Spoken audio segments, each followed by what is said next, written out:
Good evening and welcome to the Job Search Solution, the radio program where we talk about looking for a job, changing jobs, changing careers, hiring.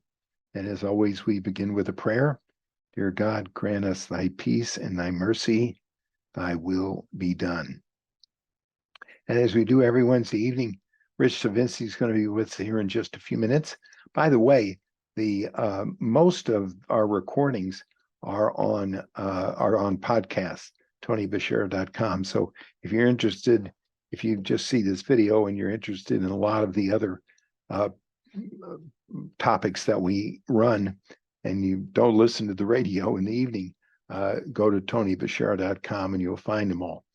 Rich is always talking about consultants in the workplace. He's got a real interesting topic this evening, a very interesting topic.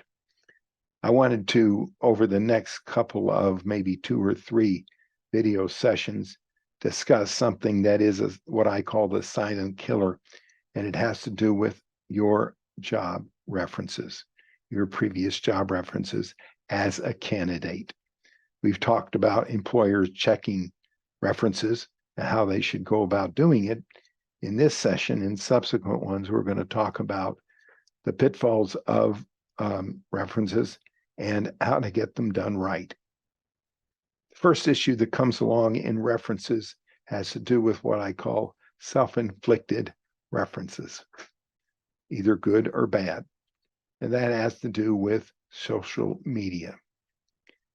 Candidates don't think about social media being one of their references, but the first thing that most employers do when they interview you or think about hiring you is to Google you.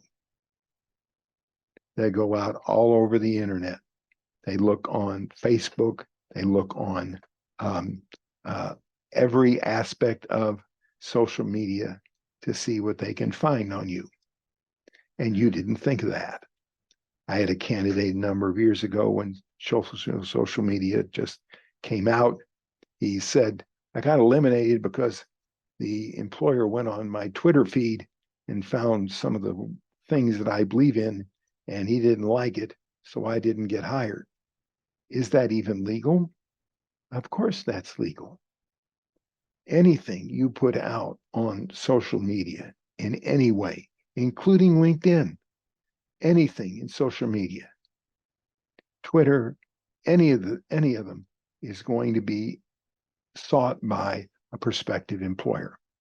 In fact, some of us recruiters, the first thing we do is Google a candidate. Sometimes there's some problems with that. There are 2 or 3 people with your name. And sometimes what they find on those Google searches aren't particularly good, like mugshots. And don't laugh.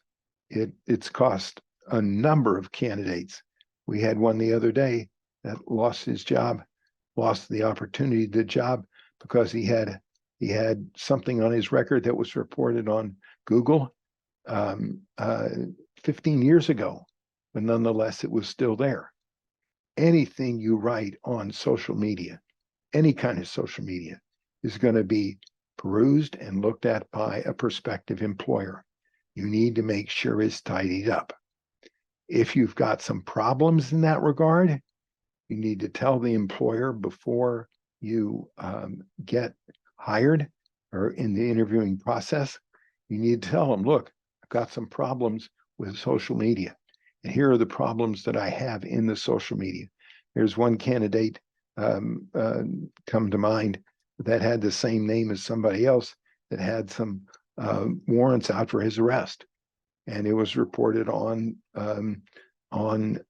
Google, and so it was real questionable.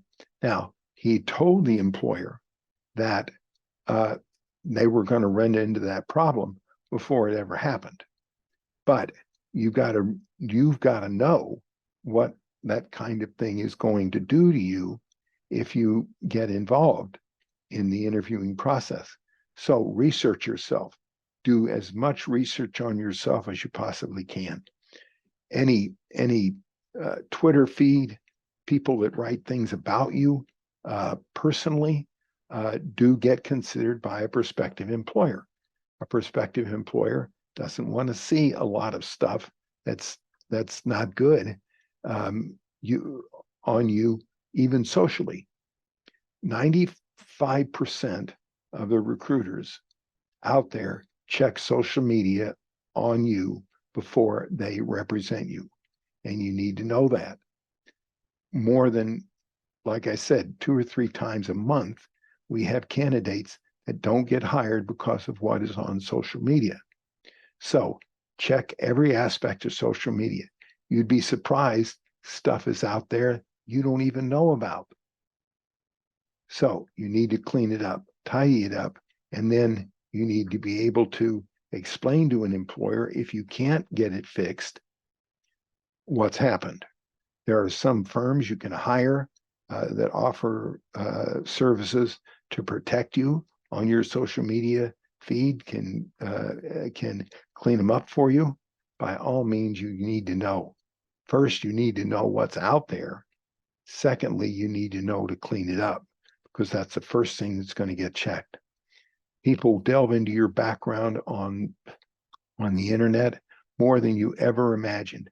And you say, well, I've had candidates tell me, well, that shouldn't have anything to do with my professional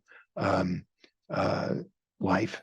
It shouldn't have anything to do with my job or the way I do my job. Well, you may see it that way, but a prospective employer does not see it that way. They see that anything that is about you, anywhere is about you, it personally or not, is a reflection of their company. And remember, we've said this before, they're looking for just as many reasons not to hire you as they are to hire you. So make that social media squared away. Next week, we'll talk about other aspects of your references, but this is probably one of the most important ones. Stay tuned. This is Tony Bashar with the Job Search Solution.